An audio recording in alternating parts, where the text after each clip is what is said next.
O5-1, seat number 1, the very top of the most powerful organization on the planet. You'd think that means there's one person sitting there, one name, one face, one file. But the deeper you go into the Foundation's own records, the more you realize O5-1 might be the most impossible person to define in the entire Foundation universe. Because O5-1 is not just one person. It never was. What follows is every documented identity tied to the first seat, and the terrifying truth that the Foundation itself doesn't always know which one is real. Identity 1, the Founder, the most widely accepted version, the one most documents default to, simply known as the Founder. Physically, he presents as a male of European descent, American-born, but here's where it gets strange. His appearance varies, not from document to document through inconsistency, but reportedly in reality. He doesn't always look the same, and that's before you account for the body doubles. What is verified? A post-human lifespan exceeding 148 years and counting. The Foundation's own records trace his original identity to a man named Aaron Siegel, a physicist enrolled at Cornell University in 1891. Then he disappears from all historical records entirely. No death certificate, no departure record. He simply stops existing in public history and starts existing quietly in the records of the organizations that would eventually become the SCP Foundation. He is believed to be a direct holdover from the occult organizations that preceded the Foundation's modern structure. Back when anomaly management was handled through secret societies and government shadow programs, before the Foundation was formalized, he was there at the beginning. He may have built the beginning. His life has been extended through multiple means. SCP-006, the Fountain of Youth, is confirmed, but researchers with high enough clearance believe he's used additional preservation methods, more unusual ones. Foundation records reference him carrying occult fetish objects crafted from human skin and bone. The purpose of these objects is classified. The fact that they're mentioned at all is deeply unsettling. Here is the most disturbing note in his file. He is rumored to be deceased, and yet he still votes in council meetings, still signs off on Foundation directives, still exists functionally as an active seat holder. How a dead man continues to govern the most powerful secret organization in human history is a question the Foundation has not answered, or perhaps has answered in a way no one is cleared to read. Identity 2, Eve. If the Founder is unsettling, the second documented identity of O5-1 is something else entirely. Her name, or title, is Eve. She is a female of African descent, and her claimed origin is ancient Sumeria. Her stated age? Somewhere between 10,000 and 15,000 years old. She identifies herself as Adam's third wife, predating Eve of Abrahamic tradition, or being that Eve, depending on which account you believe. She claims to be the mother of modern humanity, and she does not say this metaphorically. She also claims, and this is where the SCP universe's depth becomes overwhelming, to be the possible mother of SCP-076-2 and SCP-073. For those unfamiliar, SCP-076-2 is the entity known as Abel, a regenerating near-unkillable warrior. SCP-073 is Cain, literally in Foundation canon, the first murderer of human legend. If Eve's claims are true, then a woman who has watched her children become Foundation containment subjects now sits on the highest seat of the organization containing them. She doesn't bend reality herself. She's not a reality warper in the traditional sense. What she has instead is something arguably more powerful: anomalous anchors, protection against reality restructuring. In a universe where reality itself can be rewritten, she cannot be erased or overwritten. Whatever she is permanent.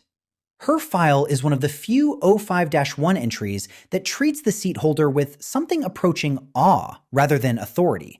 She doesn't govern, she persists. And in the Foundation's world, persistence across 15,000 years of anomalous history makes her the closest thing to a living record of everything. Identity 3. The Dead Man.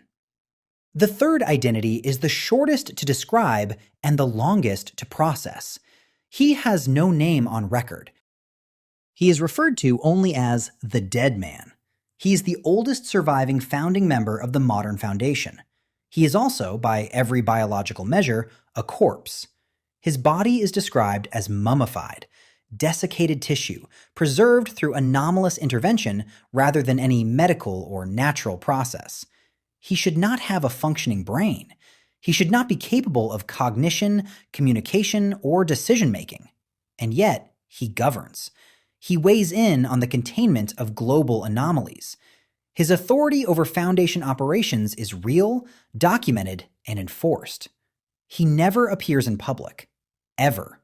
He communicates exclusively through intermediaries, Foundation staff who relay his directives without ever explaining how those directives were received.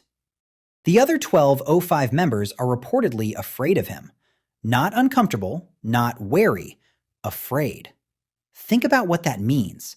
These are 13 people who control the most dangerous anomalies on the planet, who have authorized the deaths of thousands in the name of containment, who have survived interactions with entities that defy human understanding. And the thing that frightens them is the dead man in Seat 1. His longevity is believed to rest not on SCP-006 or any known preservation anomaly, but on sheer willpower. A will so powerful it has overridden biological death itself. What he wants badly enough to stay dead but functioning for is unknown. What he has seen across the full span of Foundation history is, mercifully, classified. Identity 4. The Usurper. The fourth documented identity of O5-1 is the most narratively dramatic, because unlike the others who were born, recruited, or evolved into their position, this one took it. Known as the Usurper, he ascended to the first seat following a devastating Chaos insurgency attack that nearly destroyed the Foundation entirely. In the aftermath, with the leadership structure in chaos, he moved. Decisively, violently, according to some records. He seized O5-1 by force and consolidated the seat under his control before the dust had settled. His background is murky. His appearance is described as imposing without being physically remarkable. What makes him distinctive is what he carries.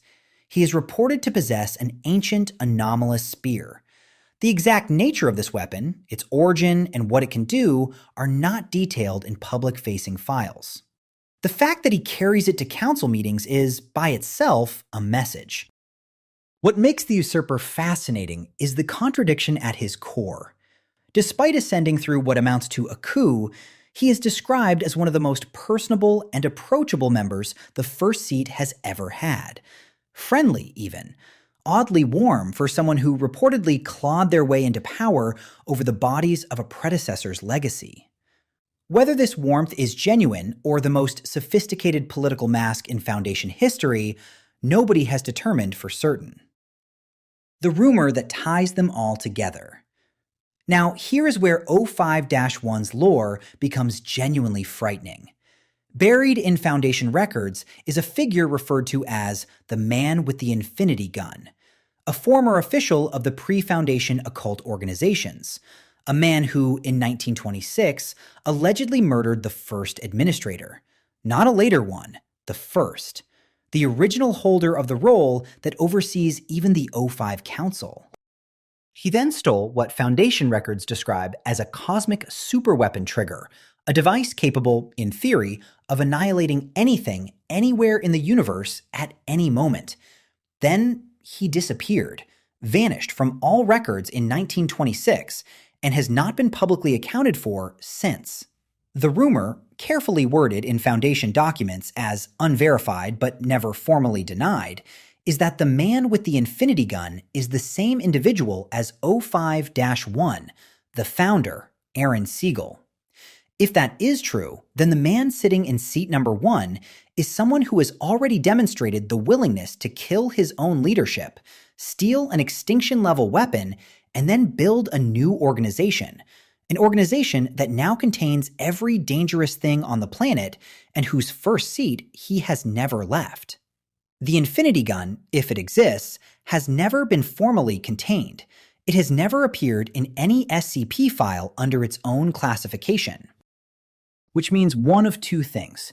Either it doesn't exist and this is disinformation, or it does exist and the man who holds it also holds the highest vote on the most powerful council in human history.